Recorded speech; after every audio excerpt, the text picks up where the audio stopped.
Greetings, everyone. Welcome to Dogs Down South. Hope you're having a great night. We are live here on YouTube, Dogs Down South, as well as Facebook, Dogs Down South. I'm going to try to get our screen back right here. You bear with me. Here we go. We got my man, Rich Man. What's up, Rich? How are you, buddy? Good. Good to have you on tonight. We got all the fellows, man. What's up, Fish? How are you? What's up, man? Good. I'm still bobbing my head to that new song, dude. Dude, come on, man. I love it. Don't tell anybody it's man, it's great to be here, man. I just thought, it's a new season, maybe some new jingles would be great. But hey, we're gonna hop right in, guys. It's awesome to be here this week. Let's see real quick. Let me hop on my counter, my handy dandy day counter, and we are officially 24 days from football between the hedges against Tennessee State and Sanford Stadium. It's exciting, man.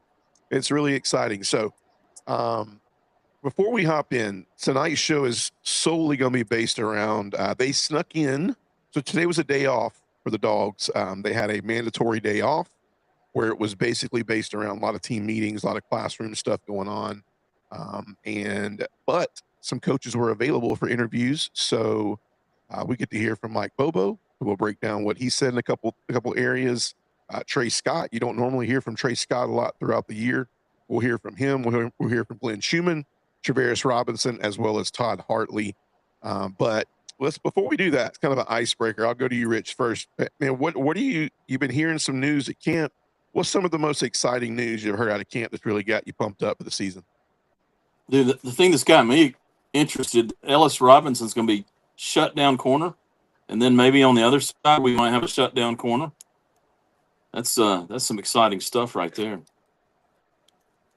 Very, very few teams, I agree with you, very few teams can actually look at not only their defense and have two SEC shutdown corners as well as depth, right? You mentioned Gentry Williams, the Oklahoma transfer. Man, a lot of good depth at both cornerback positions. So I agree, man, that is exciting. I'm excited about the defense in general. Fish, what about you, man? There's a lot of news coming out. I've been covering a lot of it as well on our TikTok page, but what's exciting you the most about the news from fall camp? I'm going to go with the D-line. Everybody's healthy. Everybody's looking good. Jordan Hall, Elijah Griffin, I think they're going to make a huge, huge difference this year for us, and they're going to help that pass rush on the edges. They're going to take up a lot of space in the middle. Really excited about that. Agree. Totally agree, man. There's been so much news, and if you haven't done so, go over to our TikTok page. It's growing. We are very close to getting towards that 4,000 subscriber mark. So that's exciting. Nice. I've been covering every single day of fall camp, and so there's updates. I even made an update from the off day on Saturday where I thought it was pretty cool. They had a little tribute to the 1996 Olympics. The players went over to the softball field and they did a home run derby. Nice. Ryan Puglisi showed why he has some baseball in his background. He hit a few nice jacks. London Nice. Humphreys hit a few bombs. They did some swim team relays over at the Aquatic Center, had a long drive competition. So it's pretty cool how they're continuing to work the culture as well. Kirby's really good about that. I think that connectivity, when you get into the middle and the end of this year, that connectivity as a team is going to help us win big ball games. And so it was an off day, but it was still a connectivity day for Georgia. So the plan tonight is to hop into these interviews, and so to do so though, and we'll piggyback off of each interview, but I'm going to tell you kind of where we're going to go with Mike Bobo's interview. He interviewed today, and obviously you probably know exactly some of the questions that were fired his way because it's the questions everybody's asking. One of the main questions was, how's the wide receiver room looking? Because everybody, it's kind of like when that first dialogue of what's the biggest thing you need to see this year from Georgia. It's, somebody says at the wide receiver room, and then it just kind of catches on because that's kind of the beat that happens. And then who's going to replace the productivity of Zachariah Branch, which I think that's a fair question, but I also think it's an unfair question because we lost more than Zachariah Branch. We lost Dylan Bell. We lost help me out here, boys. I'm drawing a blank. lost Oscar Colby Dell. Young. We lost the transfer from Oscar Texas Delp. A&M. Yeah, as well. Man, goof that up. You know, you got so much in your head, but when it's time to say it, you don't say it. But we've lost just a lot of productivity in that room, period. So I thought it would be.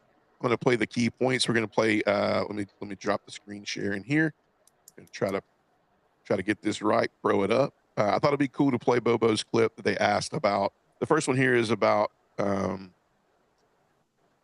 see here. Let me look at my notes. So we're looking at 225. So we're looking at the productivity to replace by Zach Branch. Here's what Bobo had to say. Yeah, Zachariah Branch was just a big part of your offense a season ago. How do you go about replacing him and tailoring this offense to the talents that you guys do have? Yes, it's a good question. We lost a lot of production, and a lot of that production was Zachariah Branch. And we lost a lot of experience last year with some skill players, the 4 receivers and the tight end. So that's what we're in the midst of doing right now, trying to find out who we are and the best way for us to move the ball offensively, to control the game, to be explosive, and we're in a competition for that. It's not just necessarily the receiver position. It's not just the tight end position. It's trying to figure out a balance of what we do best as an offense, what our quarterbacks do best as an offense, and where we're going to tailor, who and how we're going to try to get touches to those people. So I think every year offensively, you're a little bit different. I think everybody in this room knows, we want to run the ball here. You got to be able to run the ball. You got to be able to stop the run. And that method of winning football games is never going to change here at the University of Georgia under Coach Smart. But as an offense, besides running the ball, how are we going to be explosive? Who's going to get those touches? And that's our job as coaches to figure that out. So right in there. So I'm gonna say this, and then I'm gonna let you guys hop in. But I'll go to you, Fish, first. What did it sound like to you from Bobo with that statement? What did it sound like to you? That he's not sure who it's going to be or where it's going to come from, but it sounds like there's a lot of competition, which is a good thing.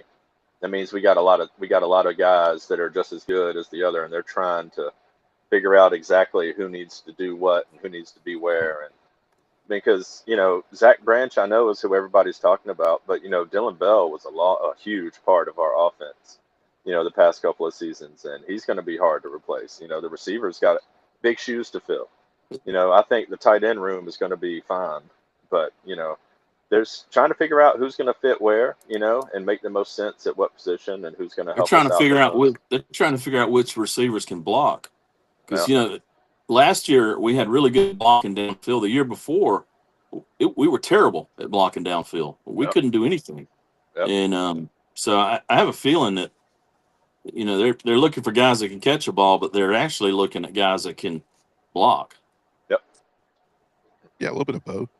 I mean, the first thing that caught me was the Kirby-esque. I mean, it almost sounds like Kirby has a meeting before he lets these guys into the room, right? And he's like, this is what we talk about, guys. This is what we don't talk about. We don't give any food to munch on.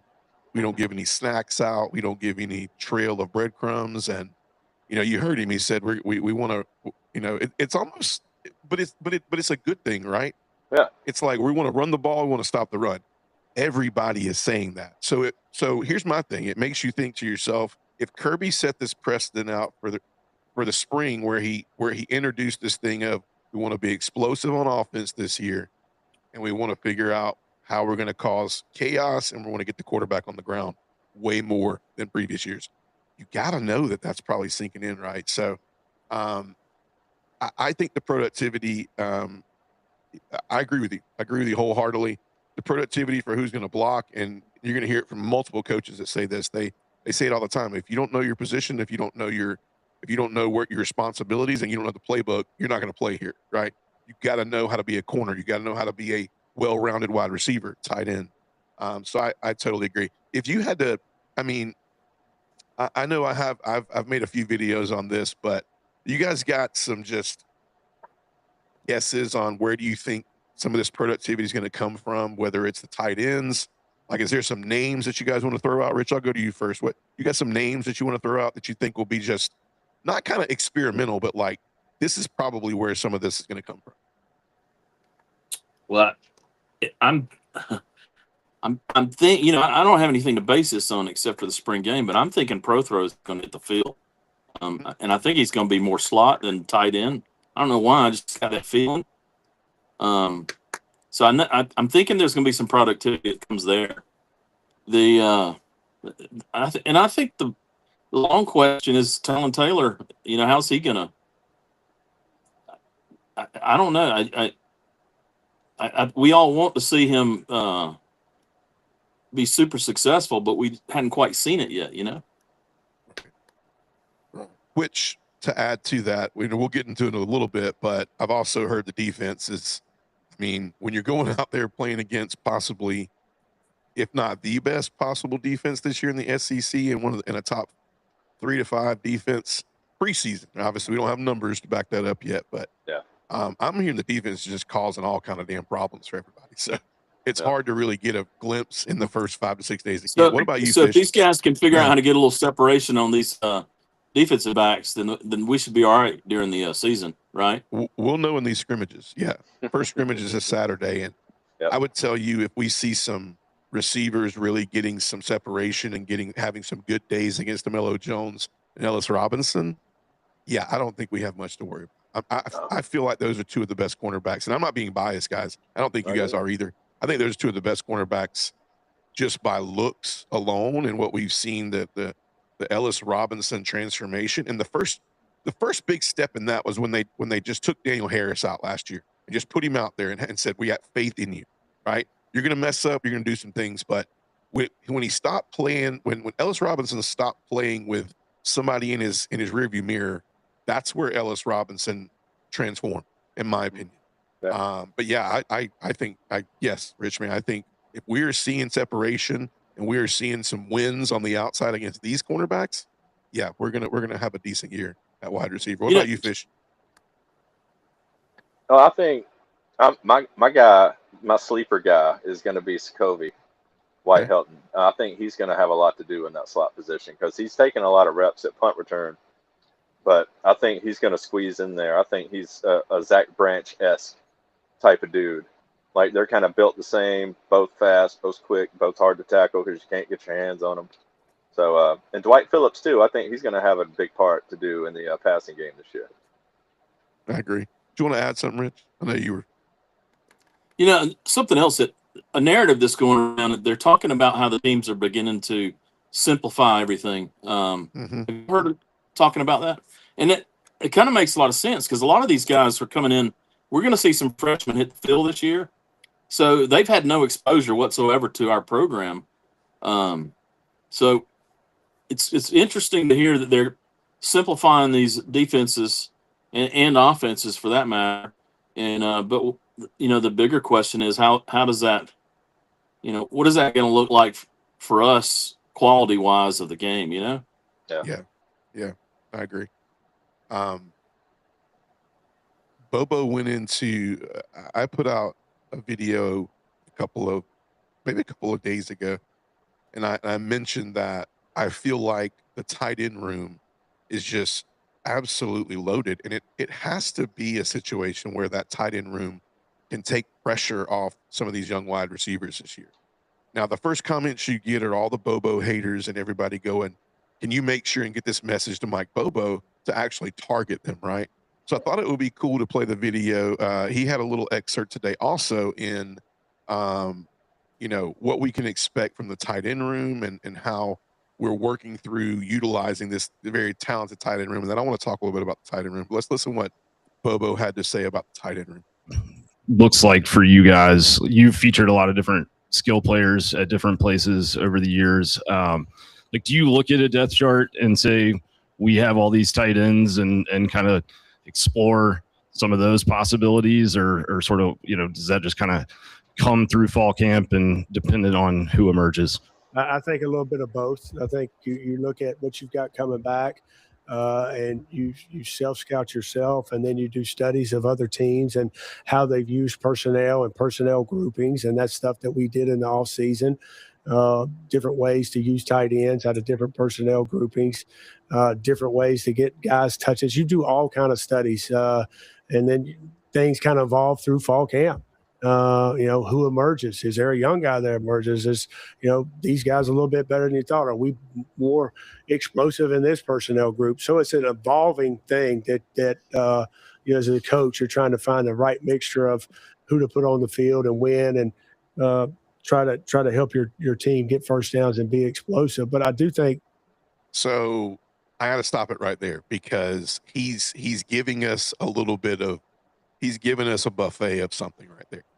I heard we're looking at other ways to be creative and get these guys the ball. Why would you need to look at other ways to get these guys the ball if we didn't look and go, we're going to have to, at least for the first 4 to 6 games, we're going to have to find a way to not make these wide receivers feel like if we're not running the ball effectively like we should be, which we should be, and we need to get some explosive in the air, we're going to find ways to get these guys the football. The second thing I would tell you is that he said it too. He was like, you have to look at who is being explosive. So if you have some of the guys that, and we're going to play the clip in a little bit about Jaden Riddell that Todd Hartley talks about. If you have some of these guys that are just, because what I'm hearing is that there's a little less talk about whether they're a tight end or a wide receiver this year. They're a little less talk, and even a running back, because Fish, you mentioned Dwight Phillips. They're talking more about who is explosive, and just get them the ball.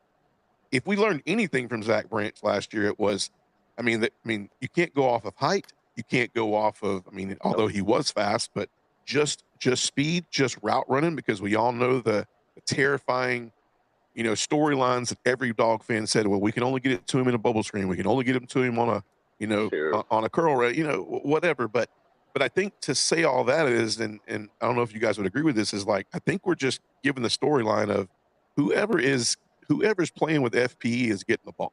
They're getting the ball, whether they're a wide receiver or a Caden Prothrow in the slot or a Jaden Riddell line out wide, Brock Bowers style. We're going to get people the ball that can catch it and make explosive plays. Yep. What do you guys think about that? You guys chime in on that.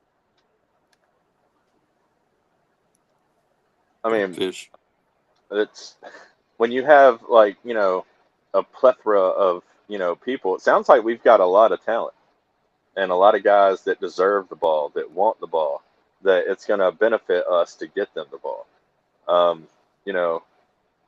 Lining them up out of position, tight end, split out wide, exactly like Brock Bowers.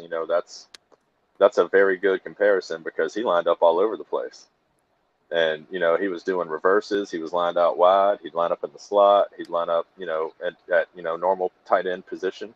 And we got him the ball, found a lot of good ways. Stetson Bennett, and Mike Bobo were really good. Or not Mike Bobo, but what's his name? The old OC. Todd Monken. Monken, yeah. Yeah, they Monken. were, he was really good at getting our, skill guys the ball, the playmakers, the explosive guys. And, we're going to have to turn this into a drinking game, I think, because every time we hear the word explosive, you need to take a shot, because that's definitely the theme. We've said it between the three of us quite a few times, and I think Bobo has said it 5 or 6 times in the 2 clips. You can tell that's a big theme, and that makes me feel good, because that's something that we were missing, that we fell short on a lot last year. I'll kindly do that if we're explosive. Go ahead, Rich. Yeah, I think there's so much talent in the tight end room that if they can be creative with that, that's also going to take some pressure off this wide receiver, Yep. or that we're wondering about, and maybe it's going to open up some stuff for those guys. Yep. Yeah. Because early in the season, if we focus a lot on our tight ends and all of our explosiveness is there, it's going to eventually open it up for our wide receivers. Yep. Right. They just have to take advantage of that. No, I totally agree. You guys are barking, man. You guys are on it. Because Hartley, and I will say this too, Todd Hartley, before we listen to his first comment, is I am grateful for Todd Hartley. I don't wish this. I hope I'm not opening up a can of worms, but I don't know how this guy's not a head coach. He recruits like crazy. He has a great acumen. Yeah, I know, right? Last time I did this with Georgia basketball and maybe Georgia. Oh my God! But with Todd Hartley, he has great football acumen. He talks really well. his character. You can see why he had the high character, and you can see why players want to come to Georgia when you're recruited by him. So, so we got a couple of clips of him that we hop in straight in on. And I think the first clip we had here, I think, is a good clip to listen to because he's talking a little bit about Caden Prothro. So let's hop in. Let's listen to him talk about Caden Prothro a little bit. Progressed since he's got on campus, and how unique is that skill set with the height, the size, the speed, all that stuff that could allow him to be split out more, as a freshman. Yeah, I think you saw that in recruiting. He was one of those guys I talked about projection, right? He didn't play tight end very much, at Bowden High School. He was a receiver, and based off his frame and his length, we project him to be a really good tight end down the day. That is not down the road. That does not mean he's not a tight end right now, but his skill set is he can run routes and he can catch passes, and he has length and catch radius, and that's kind of his advantage. But for his long-term development, he's probably going to be drafted as an NFL tight end. So it's our job to get him ready to do that. But in the short term, we also want to showcase what he does well. And maybe that is in the slot a little bit more. Maybe that is a little bit tight end. So we're going to put in positions that helps our offense the best. How can he contribute us and for us to be successful on offense, but also keeping in mind, what is his long-term development. But he is very unique as far as his ability to catch the football and, his matchup ability, but he has a long way to go to. He has a lot to learn. So here's what I'm hearing, man. I don't know what you call this, man, but I'm hearing that we got kind of like a dinosaur who's just too good to not let go, not let him out the pen, man, not let him out the cage. We talked about this a little. Yeah, we talked about this a little bit. I don't think they can keep him off the field, man. He just always was open during G-Day, man. And if you remember this correctly, he was wearing a black jersey, so that means he was playing against the ones. Yep. And so he just was always freaking open.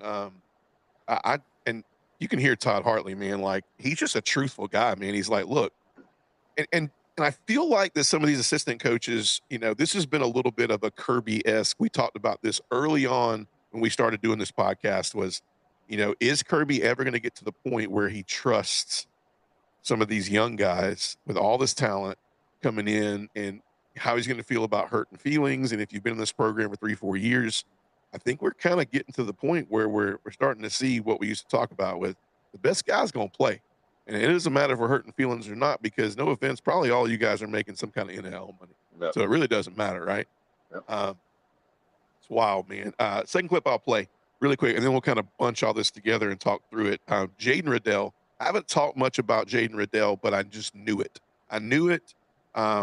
He had a really good day between the hedges at the open practice on Sunday, where Glory members were allowed to go in and check it out. I think he caught like 2 touchdown passes, but we saw Jaden Riddell break out during G-Day.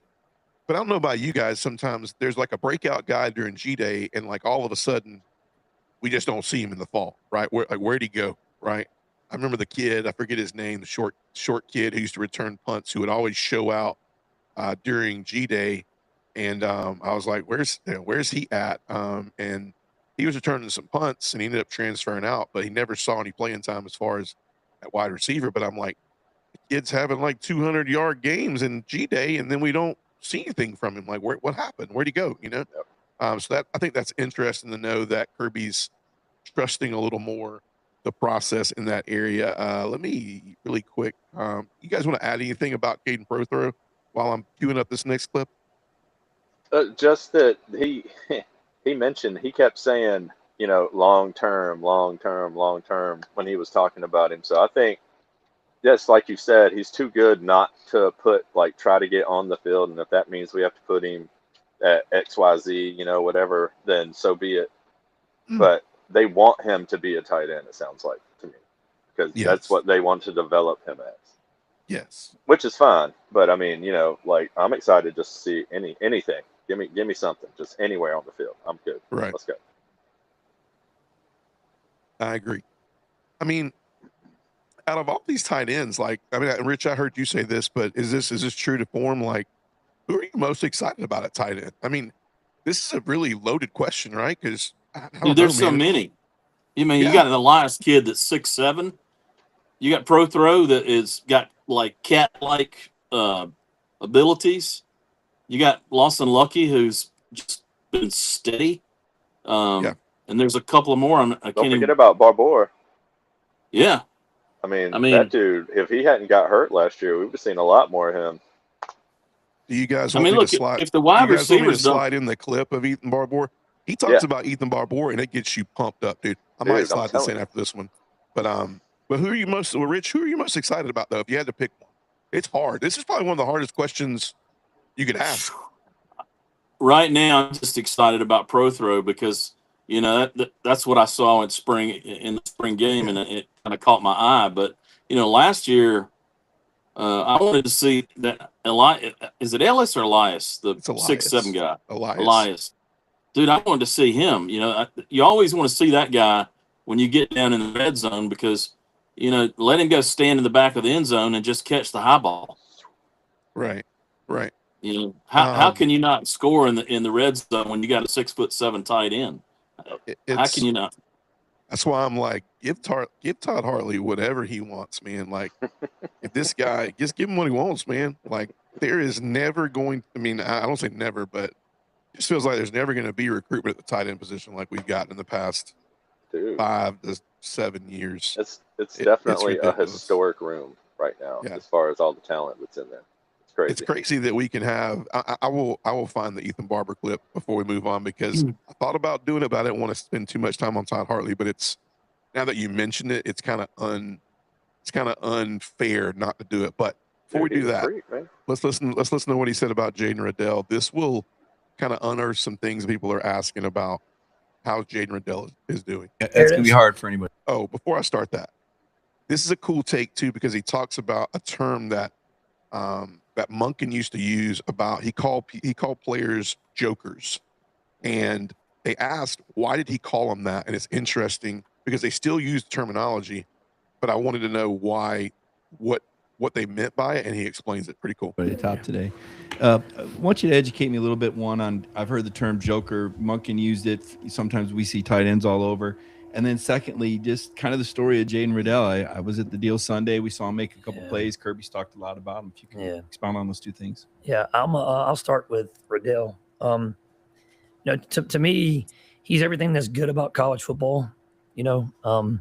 He came in and obviously he wasn't ready to play right away, and was a scout team player. Maybe got minimal reps. Even in practice with the first or second team offense. And trusted us. He trusted what we told him in recruiting.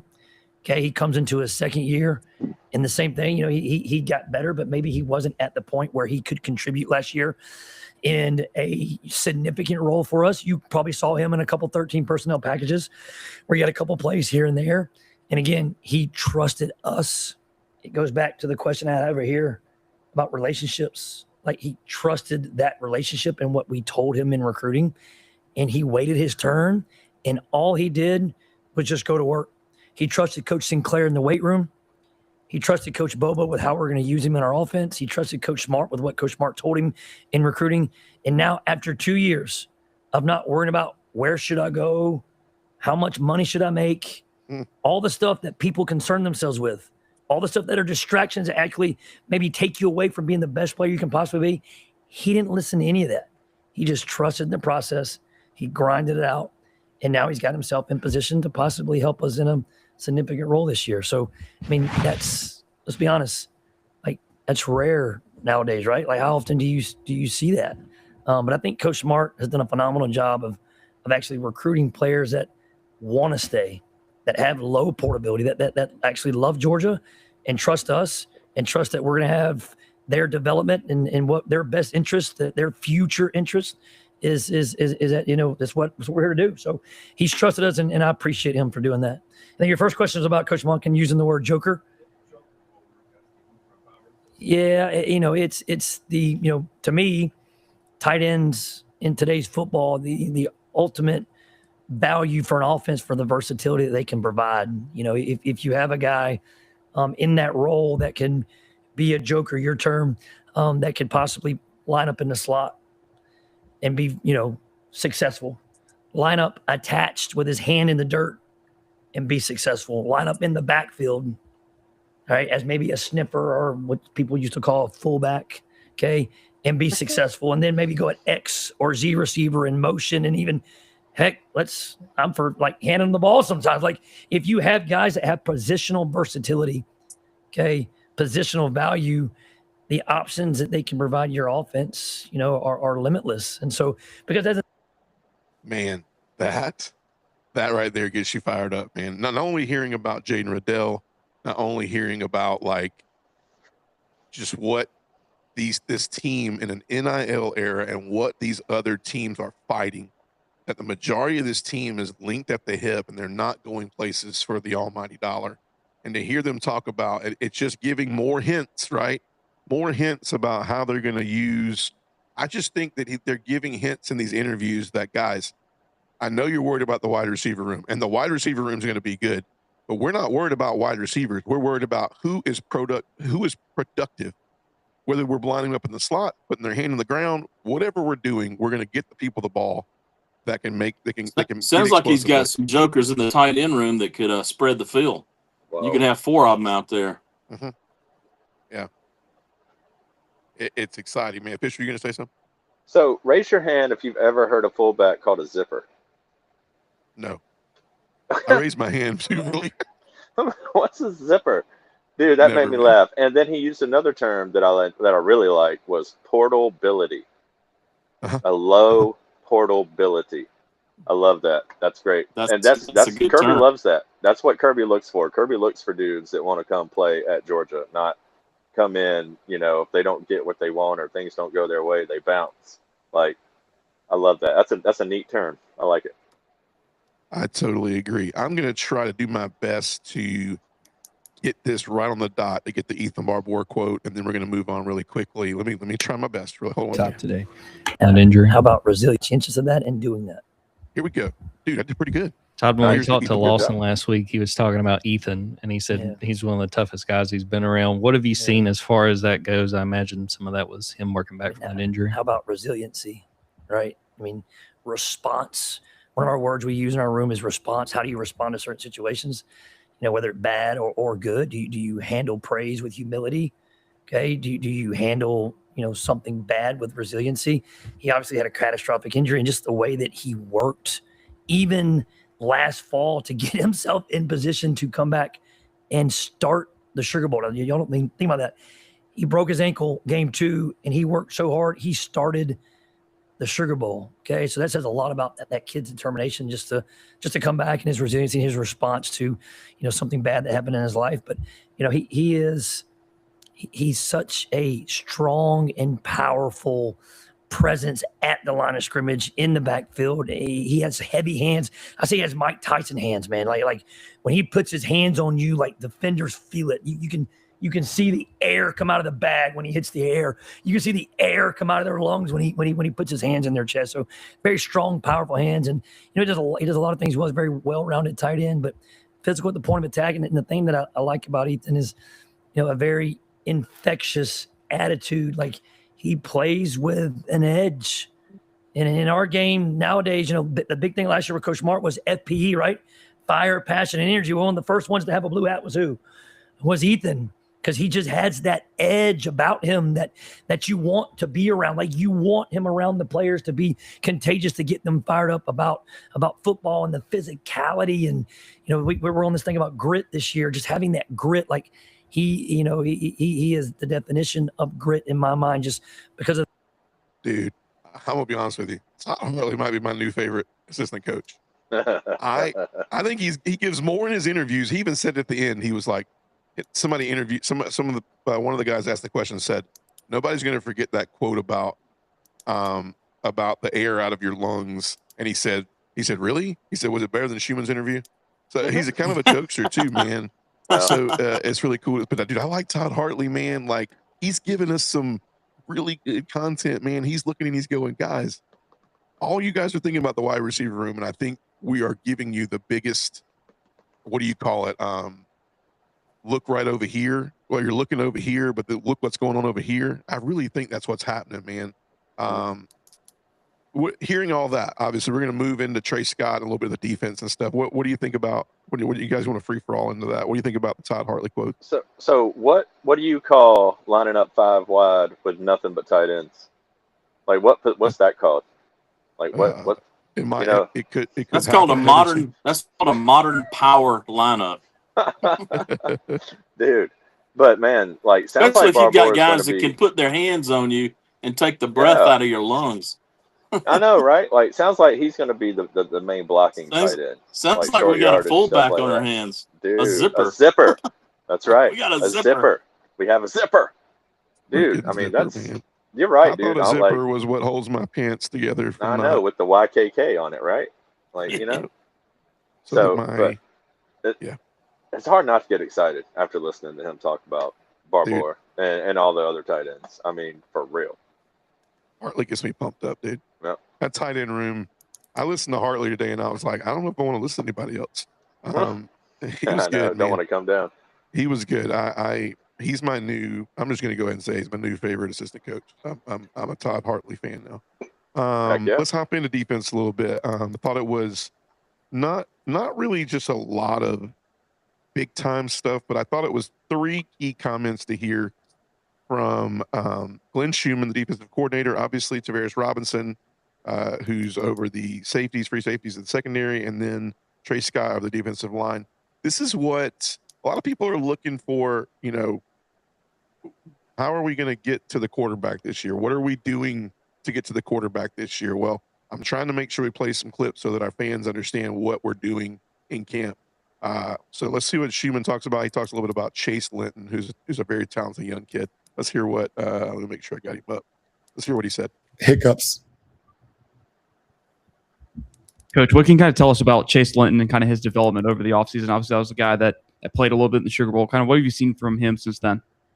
Yeah, I think that like Chase is a really disruptive player, and he has, for a guy that's not, hey, he has length, but he's not, a ton of bulk. He's put on good bulk and strength, but like he has a lot of play strength. Okay, which is really important because you can be a big guy that doesn't play big. So he's some of the edges are heavier than him, but he throws his body around with kind of reckless abandon, which you need to do out there, and especially pulling guards, things like that, and his ability to transition rush. Okay, which is a big deal because like when you rush on third down and you're looking at 90% plus pass scenarios, like where you sub in your packages, all that other stuff, like that's great. A lot of people can generate pressure in those scenarios, but the ability to transition rush and go from playing run, okay, and getting into pass rush, like that twitch that he has and the kind of way he plays the game, it really translates in that area. And so I think that's what he has is So man, listen. First off, I was really thankful to be able to hear some of these guys speak today. You know why? Because guys, we really have some good assistant coaches. Like we have one of the best assistant coach staffs in all of college football. Yeah.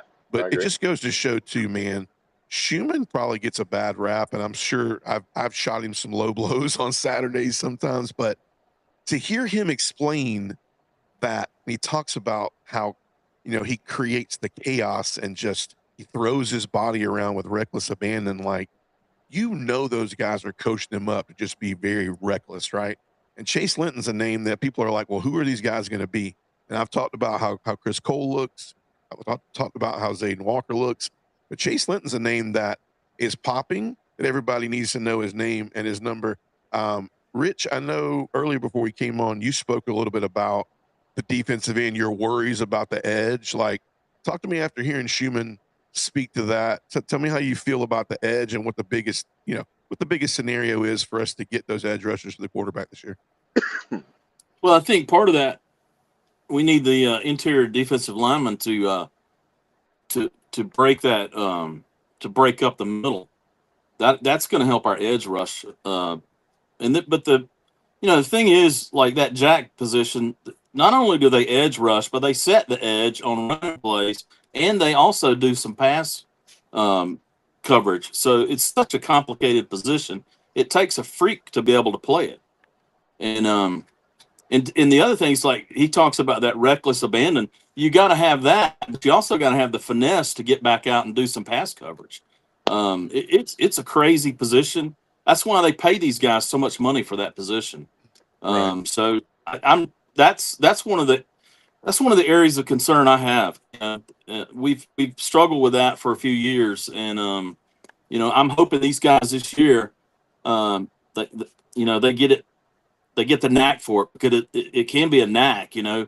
It can be something that you gain experience in coaching and you fall into it. But it's very unnatural to, you know, a straight edge rusher. All they got to do is come in on third down, lay their ears back, and go. That's, you know, that's easy. That's what you want to do. Yeah. Ish, you want to add anything to that? I think getting Gabe Harris healthy is going to be huge. And then my favorite linebacker, well, besides Raylan, is got to be Chris Cole, and he's going to have a part to play. And he's having a good camp. He had a good spring, good G-Day game. Been one of my favorite players. His growth from his freshman year or his first year to last year was like he must have doubled in size, and I can't wait to see what he looks like now. Like, I'm, you know, just super, super excited. Got a lot more faith this year in our pass rush than I had last year at any point. He is, the talk is that he is a specimen, dude. Like, you scan the field and you just stop and you're like, who is that? He's put on a little bit of weight, put on a little muscle. If Chris has a breakout year, man, he could be a Butkus candidate for sure. No kidding. I say Butkus and I mean, top 15 pick. I mean, just depending on how it plays out. It's a heavy quarterback year, but this kid's going to be, I mean, he's a good kid too. I mean, people are going to twist it a little bit. I mean, obviously he had the off season. We don't really know how that punishment is going to look for his off season squabble with, you know, the big R word that we don't talk about in Athens, but everybody else talks about, but racing or street racing or speeding or however the hell you want to call it. But like, I mean, it's just funny too, because these other colleges and these fans act like that they don't have the problem. It's just because our ear is not dialed into the University of Texas or Oregon or Indiana. That's the only reason why we hear it, right? Kirby needs to go ahead and put a little bit of that money aside and buy Road Atlanta and just take the guys over there on the days that they have the contests and put them in those cars with 800 horsepower and let them run the track. If they got a niche, if they got a get it out of your system, boys. I know, there you go, because Athens get it out of your system. It's getting to the point, man, where it's going to be mandatory. You only get a scooter, a scooter and or a golf cart. You pick, and if you want a car, you can get it after. NIL will pay for you a car, but that's only if you have no speeding tickets before the end of your turn. I don't know, man. They could get way interesting, but dude, no scooters, man. We've gone from a country of Harley Davidson riders to electric scooters, and I'm not real proud of that. The way these guys are driving, well, I don't know. The e-bikes are about as freaking dangerous, man. But I know it. But anyways, let's hop in. So I got a couple more. Travaris Robinson. It was good to hear from him.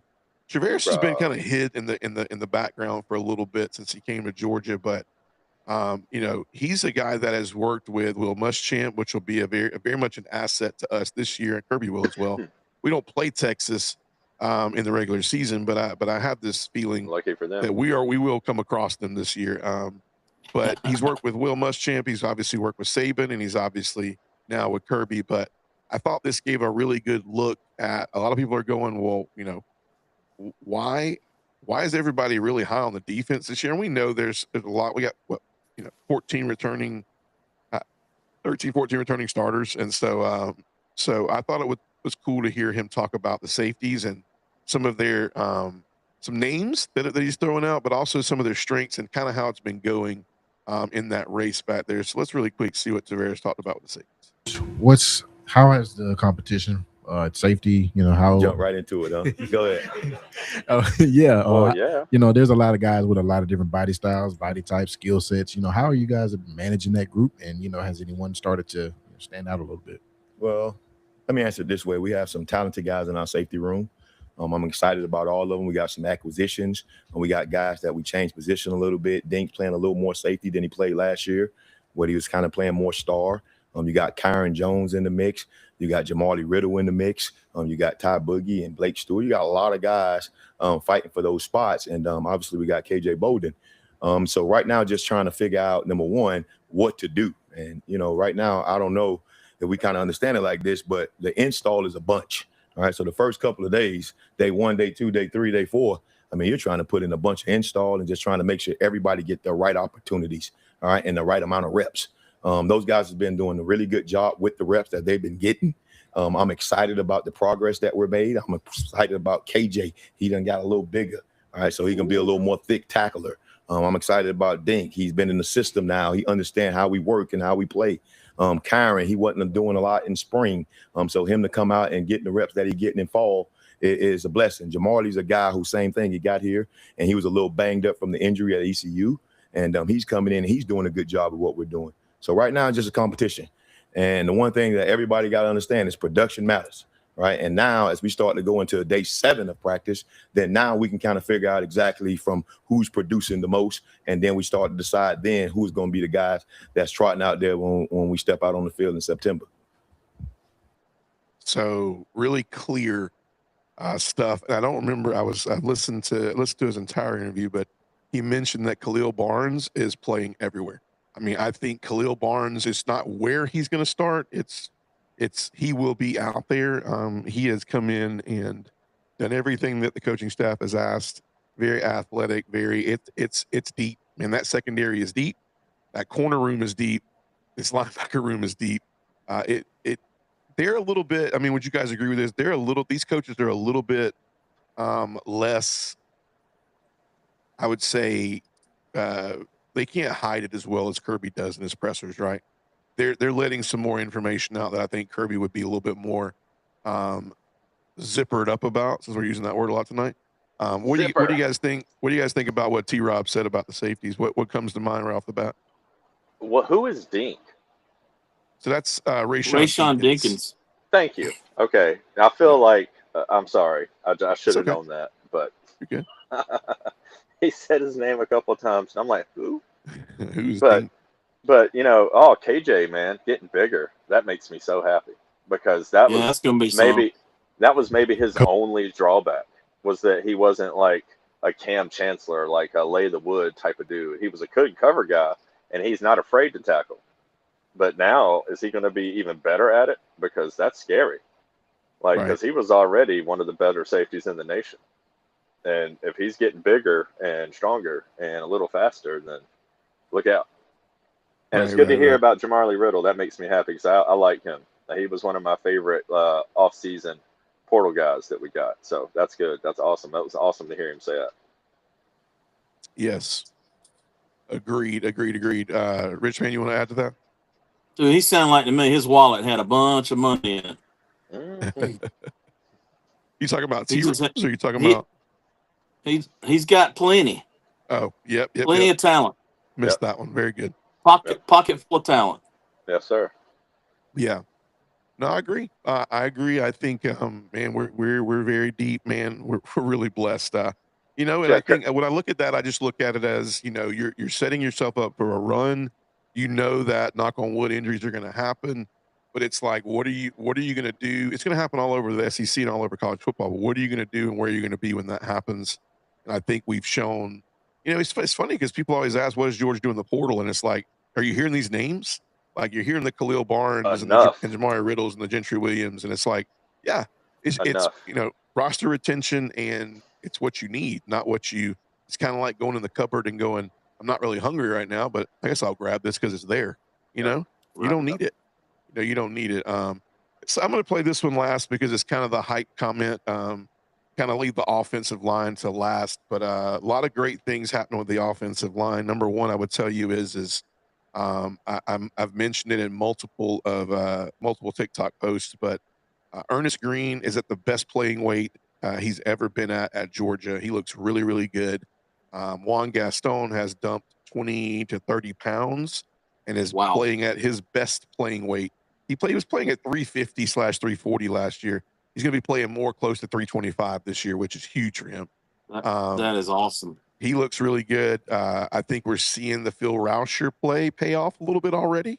That partnership with Sinclair. I'm hearing that a lot of these running backs are not getting thudded until at least 2 or 3, yards into the play, which is huge because, we're not – guys, we just talked about how good our defense is going to possibly be this year, and if they're not getting thudded until 2 or 3 yards in, that means this offensive line is doing their job, right? Do you agree? Yep.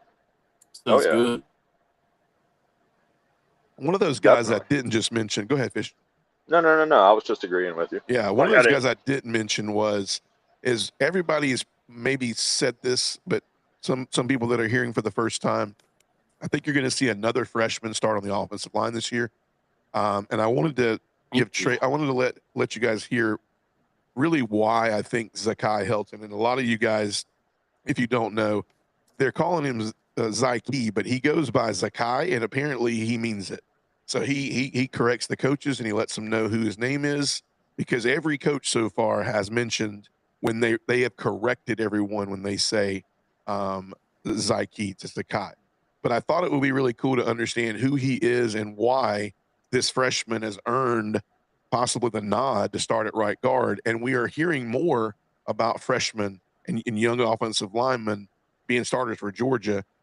This is kind of cool from Trey Scott. And it's also cool to hear from Trey Scott. You don't hear much of him. He's not a man of many words during the season. So I thought this was pretty cool to listen to. Let's hear what Trey Scott said about Zakai Helton. Proud of them boys, though. Coach, over here, I was just wondering, did you get a chance to watch Zyke Helton play against Buford? Zakai in for Carrollton in Zakai. the I want him yeah. currently. That's what I was about to ask. I want Zakai. As just what did you think about him when you saw him, and just what were those conversations like? It was funny because just in recruiting him, Zakai loves O-line, and I love him playing O-line, center guard, wherever he wants to play. But I always would joke with him like, hey man, just come do some indie drills with, and he's open to it. But we like for me, Zakai is literally one of my, if not favorite player on this team currently, because of the way he approached things. And then some people don't know some things that he had to battle through in high school and stuff. And so to see him have a resilient mindset, we got in our program, fire, passion, energy is one of our kind of core DNA traits. And so if you're at practice, sometimes you might see a blue hat, during the spring as a rookie. For me to give him a blue hat or to like let him know what it represented, like it's everything. And he's approached it the right way. And he a team guy too. So I love him. I love that about him even more. But I would love for him to steal 5 to 10 snaps, and he could do it too. So sounds like to me, it's a little bit of a I kind of want this guy too from Trey Scott. That just kind of shows you maybe why he's turning heads and could possibly, guys, it's not a given, man, to start, on Georgia's offensive line, better yet as a freshman. Like, Rich, man, I know you're always really, I'll tell you something that's interesting about this. What's that? Something interesting about this. We're going to have depth at center because Bobo starts. Juan Gaston played center some last year, and now we got Zakai that can play center. Mm-hmm. So that's some serious depth at your leader, your main offensive lineman at center. That's huge right there. Yep. Yeah. And you also hear a lot about Buford, right? So what are you noticing about? You got KJ Bolden. Obviously, a lot of people will tell you straight up about Buford. You go to that facility, you go to that program. Some people take a downgrade in facilities when they go to college from Buford. Some take an upgrade, but you've seen KJ Bolden coming out of there. You've seen now Zakai, and also the name to know that's been talked about a lot is Ty Boogie, which is Tyreek. Boogie, what is Tyreek's last name? I want to call him Stevenson, but Tyreek Stevenson played for us. Green, thank you. Tyreek Green, Boogie Green. You're hearing a lot about him. He also played running back. He also played on the defensive side of the ball for Buford. You got to wonder if KJ recruited all of them, right? Oh, yeah. But, man, like, it just excites you, man. It really excites you.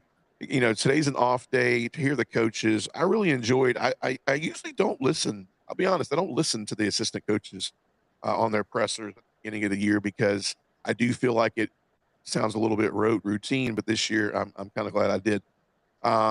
So here's the thing. I thought it'd be fun for the listeners and for us to kind of open things up at the end.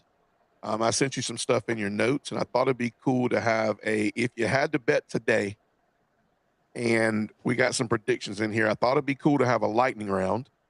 And let's go to each box, I'll kind of lead it, and we'll go. I'll lead through these questions. Some of these questions, I don't know, but we'll see.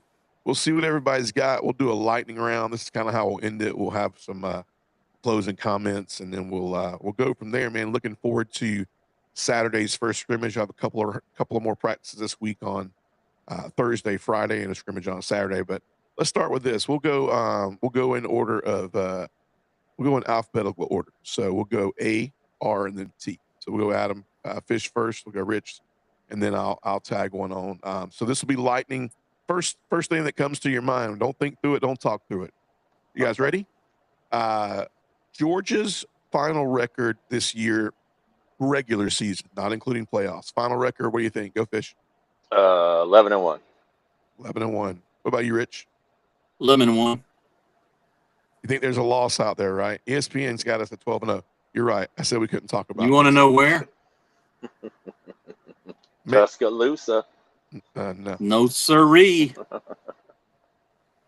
It's hard to beat the Rebels. Yeah. Over there. Well, luckily we got a year. We got a couple games before that, so we'll see how Ole Miss is doing by the time we get there. Fish, SEC. They're going to be record. salty this year.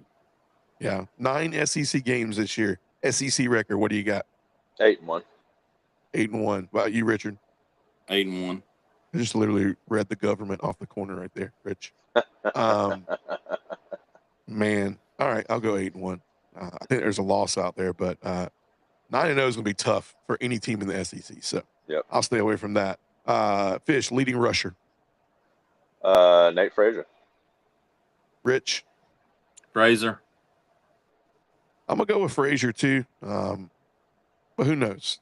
Chauncey Bowens. Yeah, who knows? That's true. I mean, anybody could get hot in that room. That's right. But anybody could get hot. Based on that line. Based on last year, I just go with Frazier. Yep. Fish include any. We just talked about this. Any receiver, anybody who is receiving the football, leading receiver this year. Go. Talon Taylor. Rich. I got Humphrey. I got London Humphreys, man. I think London Humphreys is going to have a crazy. He's going to be your possession receiver, I think. Yeah. You guys go check out the take from Georgia doesn't usually do this, but there's a magazine that does an article about freaks. It's like they call it like freaks on the field from the SEC. Yeah. And usually Georgia doesn't partake in it, but they did this year. I don't know how, or either maybe they just made some crap up. But there's two players that were on that list. One of them was Chris Cole. You know who the other one was? London Humphreys. Really? Freak. They called him freak on the field. Now, I think why is because he's still on punt. He's still on kickoff. He's still playing with the ones. His physicality, they're basically throwing water on him for 30 seconds, and he's getting back out there in 100-degree weather right now. And he's leading at a high level. I think London Humphreys is due for a breakout year this year. And they were talking about his speed, his vertical jump, and he deadlifts 300 pounds. No, not 300. Was this deadlift? I don't know. It was a weight lift. I don't know what it was, but it was something big. Yeah, not 300. That's not. He's really definitely big he's a freak, man. He's having a really good camp too, and he's leading at a really high level. Fish, defensive MVP. Raylan Wilson. Rich. Man, tough one, man. I'm gonna say Chris Cole.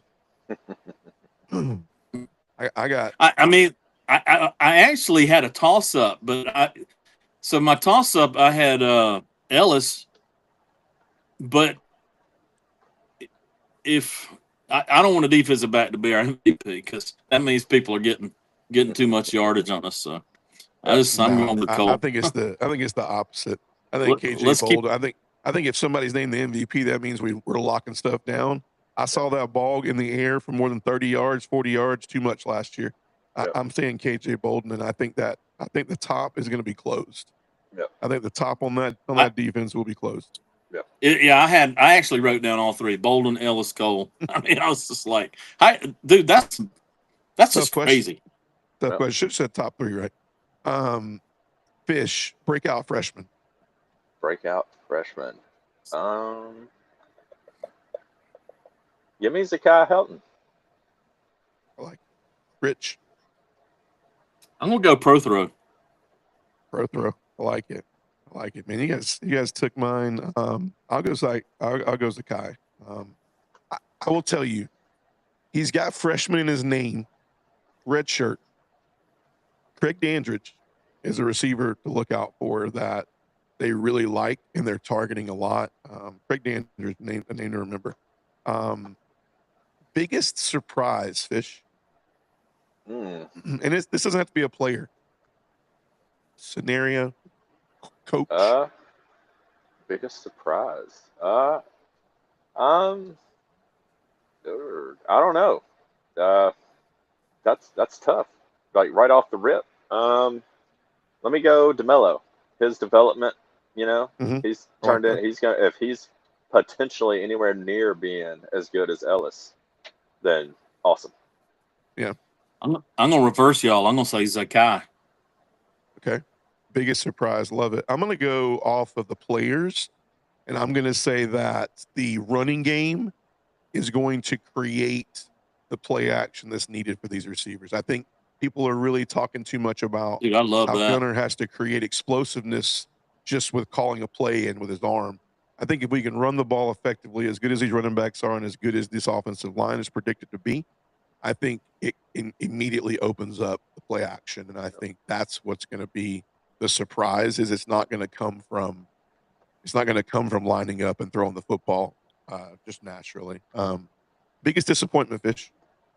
It's a tough one too, right here.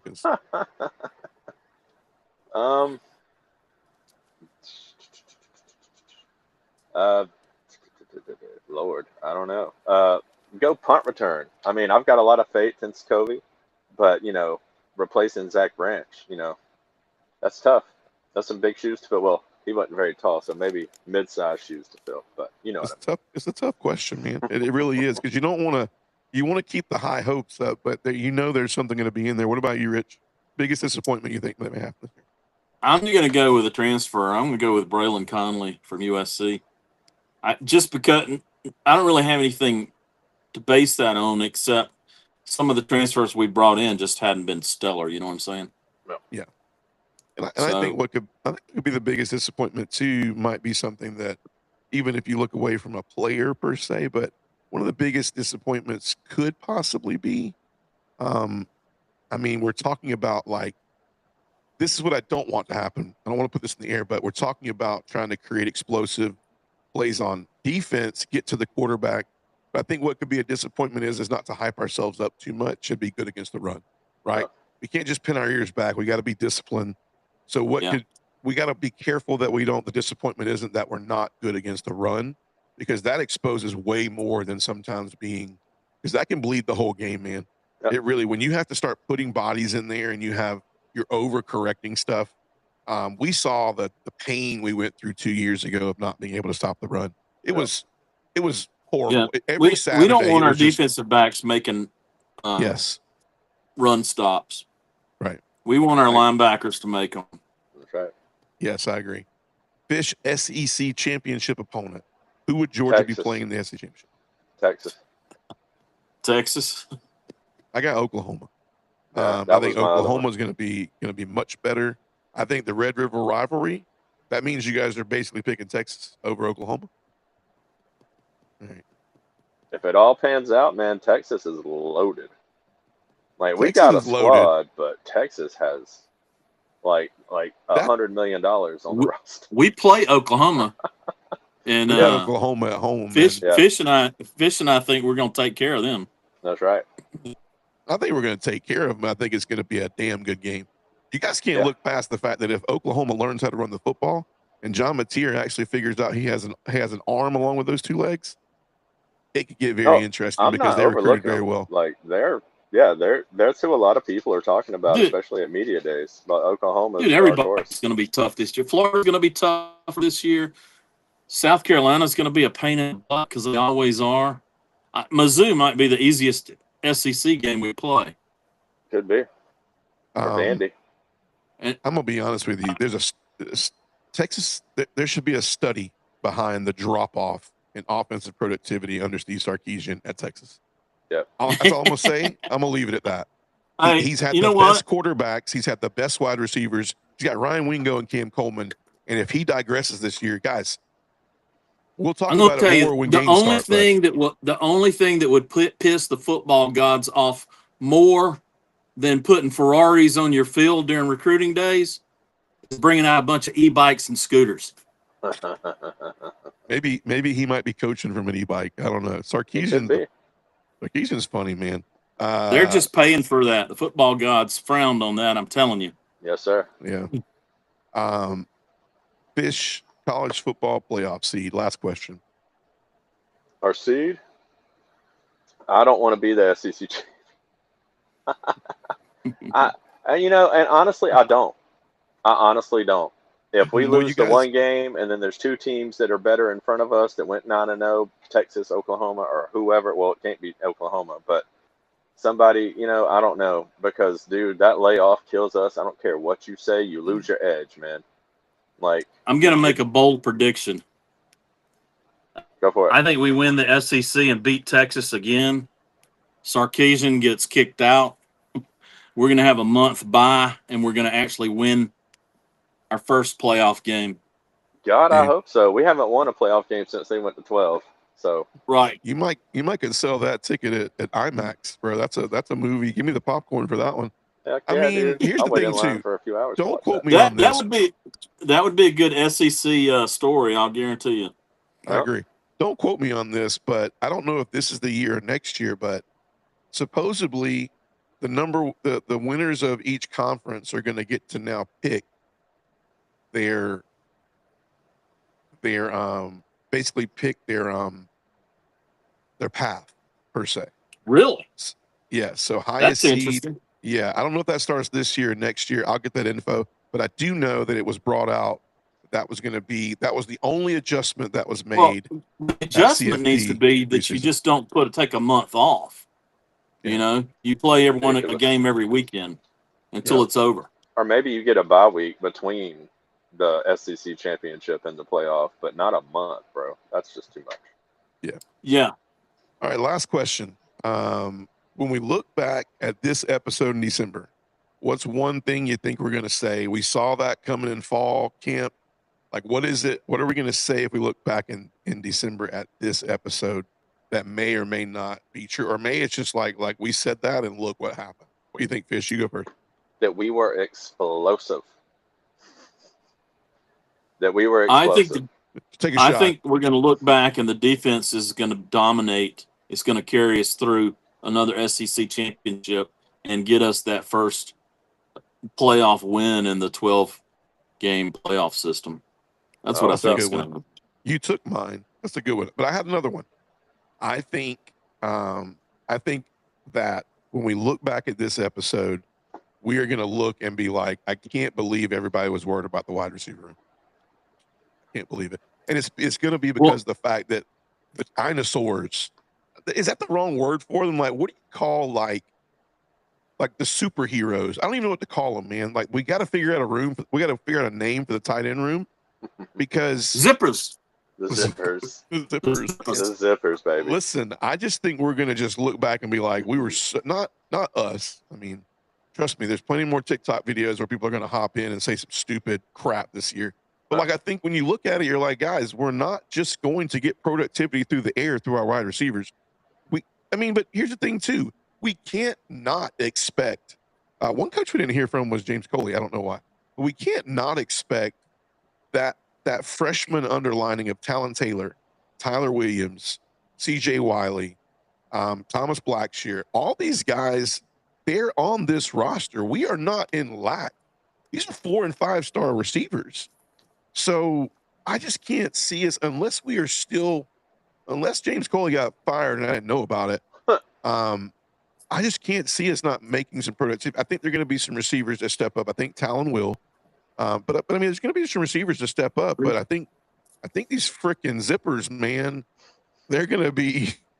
Dude, we're going to every time a tight end catches the ball, people are going to be going zip, zip, zip. We might be the first one to break this. Oh well, let's do it. Wild, man. Hey guys, we haven't cool. talked about Gunner. The word on the street is that they've changed his throwing motion and he's quicker. But also, I there's hope so. also been less talk about him not being as accurate. Has anybody heard anything on that? I heard Christian, what you go. said. He has like tried to make his motion more compact. Mhm. I know that. I did hear that today actually. But I haven't heard that he's any more or less accurate with it. But I know that they're working on it. Yeah. But I've heard Puglisi is dialed in, hitting everything. Have y'all heard that? Yep, I sure have. Montgomery too. Yeah, I've heard Puglisi So has solidified that second string. Yeah, I think. And the other thing we hadn't talked about too is, I mean, if for the season to kind of go sideways on us, if Gunner gets hurt running the ball, but I think we're going to be okay with Puglisi. I mean, he doesn't have a lot of game experience, but he definitely has got. He's got a rocket for an arm. Yes, I know I've abused this tonight, but I'll add this again. If you guys watch SEC Media Days, Gunner is one thing he worked on over the off season was his nutrition and his body. Gunner's bigger, man. He's bigger. He's a little bulkier. He's kind of a little jacked, man. Like I think the fans need to wait to see Gunner. As far as arm talent, I think Gunner will be fine as far as his body. As far as arm talent, though, I mean, all I can say is like you need Gunner I don't need Gunner in the first, second, third quarter to go out and make a play. I need Gunner to, when you need to do that, when you need to put it in the breadbasket like Tennessee, and when he showed he can do that, that's all we need him to do. Well, I mean, wasn't Jay Fromm came out and said that Gunner's going to be the most consistent, productive quarterback in the NCAA this year. Anybody hear that? Yes, I did. I heard it on Dogs 247. Yeah, I did hear that. That's kind of interesting because he's kind of got more inside information than what most of us are going to be getting. So I'm excited, man. I'd love to see Gunner. I want to see Gunner run over some people too because I love that. He's in good playing shape, man. If you can say one thing that you've seen, we're not here. We'll see some. I mean, I've seen some pictures. We'll see some stuff from the scrimmage Saturday, but we're hearing. I mean, strength and conditioning, nutrition has been a plus for all these kids. And to add on to that, the whole thing with Fromm talking about Gunner. I mean, there is a higher percentage of these sports outlets that have Gunner as the second best quarterback in the SEC behind Trinidad Chambliss than they do having Arch. Arch is trending in that third spot as far as that's not us. That's everybody that's in the SEC going, you had to go top three quarterbacks in the SEC. Right now, the consistent run is Trinidad Chambliss, Gunner Stockton, Arch Manning.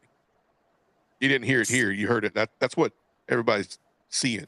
Yeah. And what they're looking at, and a lot of things that go involved in that, which I like more than just statistical value and pro value, is the fact of who do you want in these situations? Who do you want in the situations where you're 3rd and 7, fourth quarter?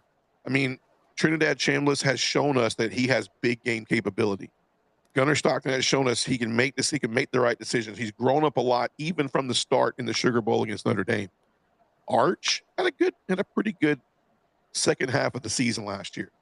But I think that's very fair to say when you're calculating those things in, Arch is 3rd in that. We're not talking about just pro talent and talking about what he can be. And I mean, his namesake too doesn't help. I mean, I don't know if you guys saw it, but apparently Buford played Baylor High School and another Manning. I mean, guys, but there was a lot of quarterbacks in high school playing that night. And why did that guy get the most? Because you're a Manning.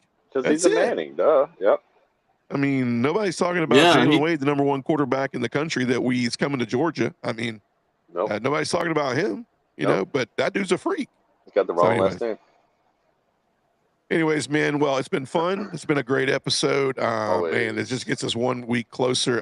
We'll have a lot to talk about next week. We'll have the scrimmage game to tear apart and talk about what we saw, what we liked, what we didn't, and maybe that everything we talked about tonight, we might see in the scrimmage and go, all right, all this crap's not true. That's why sometimes what's hype and what's real can be very different until we actually see a game between the hedges. But I'll give you a chance. Fish, final thoughts tonight? Just excitement, like you said. Like, we're 1 week closer. We got preseason NFL, which I know nobody cares about, but I do because it's football.